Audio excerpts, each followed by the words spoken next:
Basarabie, de Dumitru Matkovski.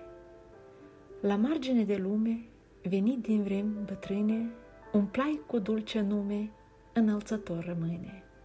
Aici o vatră sfântă la sânul ei ne strânge și doina când se cântă, o lume toată plânge. Ne încălzește lutul, ne alină două ape, pătimitor trecutul într-o noptat în cape. O iarbă înrourată ascunde vechea rană, ni soarta zbuciumată, oricând basarabeană. Avem un nuc și verde și în pragul casei crește, cu nucul nu ne pierdem, de moarte ne păzește. La prunci suntem cu gândul și nu dorim războaie, noi semănăm pământul și așteptăm o ploaie.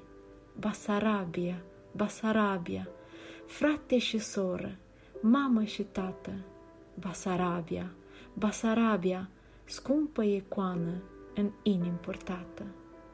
Trecută prin foc și sabie, furată, trădată mereu, ești floare de dor, Basarabie, ești lacrima neamului meu.